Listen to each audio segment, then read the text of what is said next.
I didn't think it was ever going to happen. Shock and relief from this former Cumberland Children's Hospital patient after learning the former medical director, Daniel Davidow, has been charged with sexually abusing her and another teen at the New Kent facility. No matter how arrogant he was, or is, thinking that everyone's going to believe his lies, you were finally caught. And you deserve it. You deserve everything bad. Last month, a New Kent County grand jury indicted Davidow on 4 felony counts of aggravated sexual battery and object sexual penetration. Over the last 2.5 years, CBS 6 has traveled to North Carolina and Florida to interview the alleged victims about what they say Davidow did to them during their stays at the hospital. And then he's like, okay, I have to make sure that your pulse in your private area is intact. So he takes his hand with no gloves on still, and he puts his hand under he unbuttons my pants, puts them under my pants, under my underwear.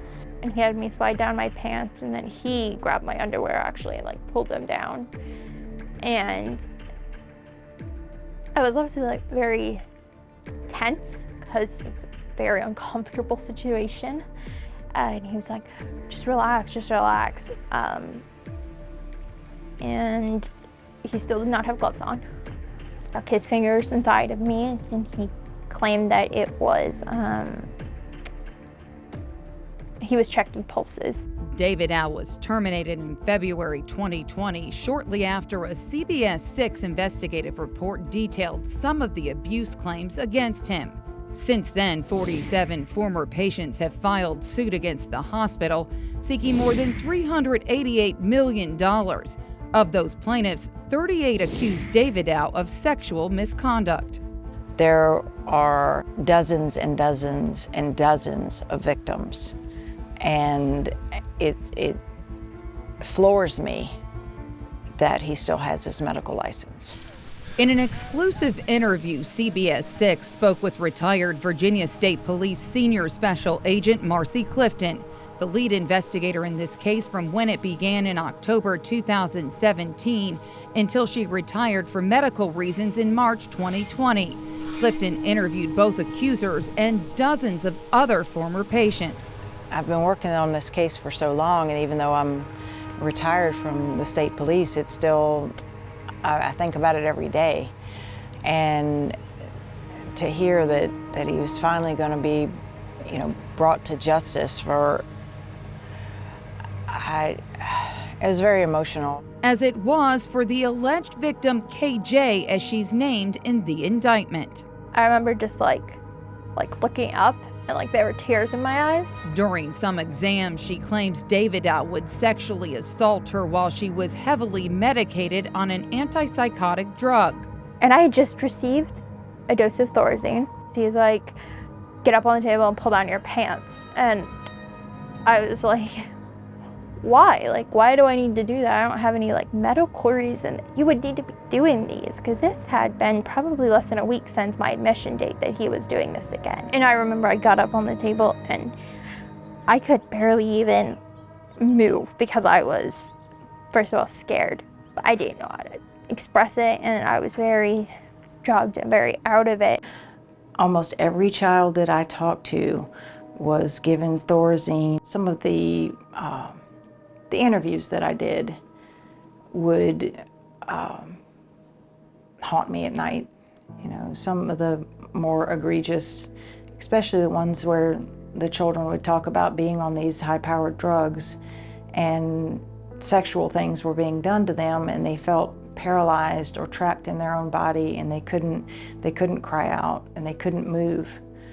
That's some of the things that bother me the worst.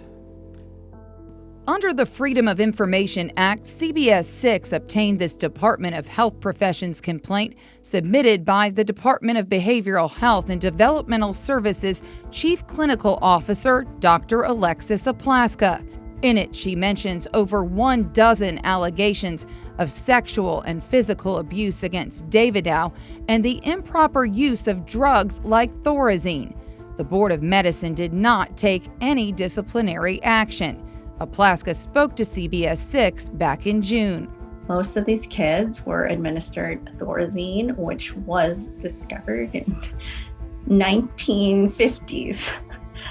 You know, it is a very sedating and strong antipsychotic, and when used now, used for adults with very serious, psychotic symptoms, and that's not what these kids had. I have a very strong feeling and belief that I was put on it, so I wasn't able to object to things. I, was sedated. I was not myself. I couldn't say no or stop him when he was doing something that I didn't like. Or what would your message be to all of these alleged victims? Because as you said, there's dozens. There are. I heard them. I loved them. When it actually comes down to it, I'm gonna be there. I'm gonna be there.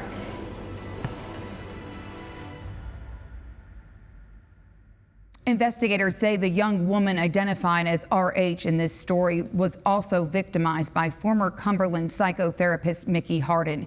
He was indicted in 2020 but died by suicide before he was able to make a plea in February 2021. Meanwhile, Dr. Davidow's attorney argued today they have witnesses ready and are prepared to defend this case. A motion hearing was set for January 30th. In the studio, Laura French, CBS 6 News.